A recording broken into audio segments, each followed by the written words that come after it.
Now, if in fact you have existed before, and if in fact there is such a thing as soul, or this conscious that exists continuously or indefinitely or forever, then it has something to do with your intent of coming in. You have some purpose to be in this particular time, in this particular place, to have certain experiences. And what we're proposing to you, this is a very special time. So if you're incarnated or if you're embodied in this lifetime, in this end times, if you wish to call it this, 2012 or 2000 or whatever it is you have decided is the end of time, then you're here for a purpose. And we suggest to you that your main purpose, other than a personal thing, is to be part of this creation of a continuation of life. 2012 will come. You are part of that decision making that will continue life, or you're part of that decision making that will simply end the whole earthly experience, or at least the human part of that, and allow it to begin as something else again. So, soul purpose intent, if you're here in this particular time and space, and you have been made aware of those prophecies, then part of your intent of being here, part of your purpose is to have this continuation of life, to decide that life is worth living, that this human experience is worthwhile, that things can only get better. You see? Now,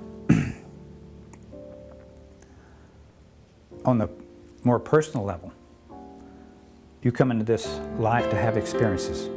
All of the things that you love, all the things that disturb you, all the things that you fear, you're here to have some sort of an experience that relates to that, that will come forth and allow you to decide whether or not you can accept that. And to get beyond the accepting that, there is this process of learning to love.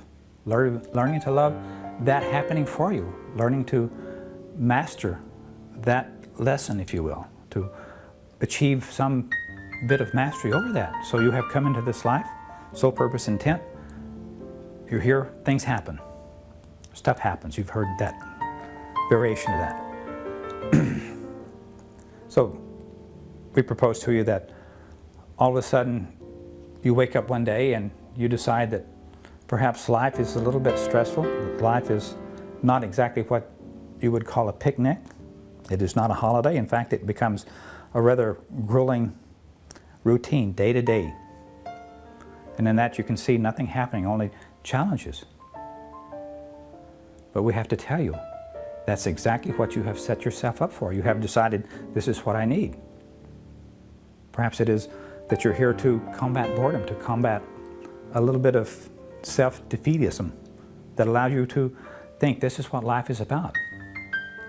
Now, perhaps there's a different scenario. Perhaps you have been born into a family that has, we would say, a bit of monies, a bit of reserve that you can do whatever you wish. You can take your holidays when you wish. You can play as opposed to working.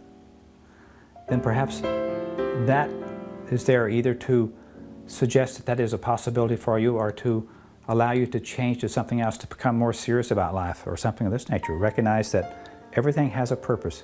Life has a moment by moment presentation to you, and you get to decide, if you're observing, what it means to you. What are your challenges? How can you benefit from that?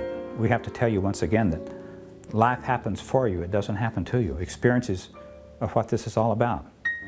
You are here to have experiences based upon past memories that are brought up around you all the time. Now, it is not something that you consciously manifest. We propose to you that this brain rather is the observer of things. It sees things on this physical level, but most of your creations are going to be on this unseen side, or this unconscious level. They keep manifesting about you without any effort on your part, so it would seem. So you are almost as a puppet. Things happen and you are reacting to them in some way, or some recognition of those things being either good, bad, or ugly for you. The reality is they all happen for you. They're all there for you to observe. Now, we do not like to call them lessons because, in a sense, they're not lessons. Lessons would simply say that you have to learn from those.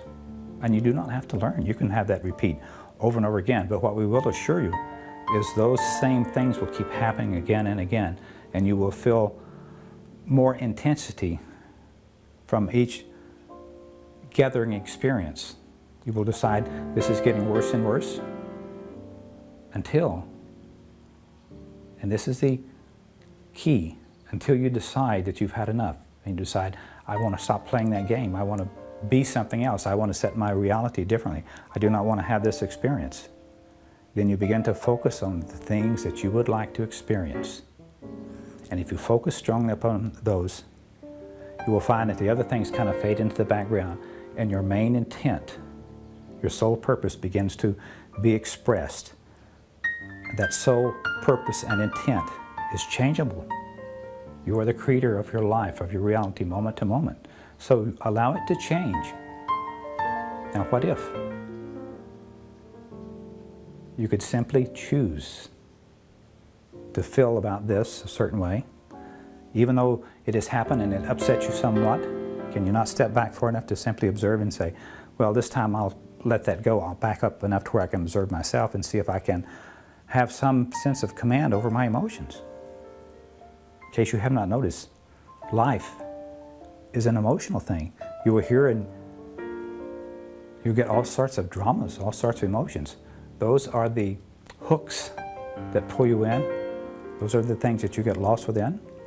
Those are the things that you have seemingly no control over. But they basically are experiences that you have called forth for yourself.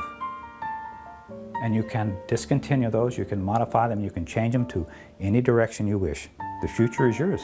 It is wide open. You get to decide. Not necessarily what happens. You get to decide how you will feel about the things that happen. So a strange thing happens when a certain thing has happened. Say you have mashed your little toe. And it happens again and again and is trying to tell you to be more careful or something like that. Take a little lighter sense of that. And notice it becomes less and less an occasion. It has less energy to it. When you begin to do other things, you don't necessarily forget about those things, but those things kind of go into the past, into the cupboards, we would say, of experiences. And they become less energized.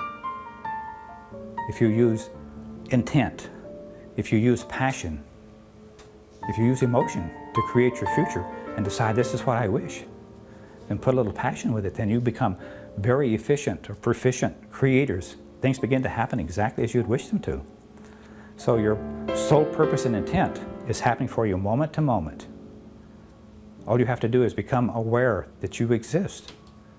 Everything that happens for a purpose, happens for you, allows you to see the world differently, allows you to be the observer. And when you begin to be the observer, you begin to be the creator. You begin to notice that you have not just some say, but you have a very definite opinion, a very definite energy put forth that changes the whole of the world to make it exactly as you would outpicture it, exactly as you would like it to manifest. So indeed, you're creators. Did you know that? Have you chosen to be a creator? What is creation for you? What is your sole purpose and intent of being here? There are many, many that are here with different, we would say, purposes. But the reality is, most of those can be described within one or two words. And you are a part of this mass consciousness. But you get to choose. You get to be an input. You do not have to be one that is simply running around saying this is happening or that's happening or the world is falling apart. You are the one that's in charge of your world, your reality. So we wish you great efficiency in your attempt to decipher your emotions, to decipher your experiences and decide this is what my sole purpose is, this is what my intent is. And if you do not think you have the ability, then find a friend. They will have insights perhaps that you do not. We are Alexander.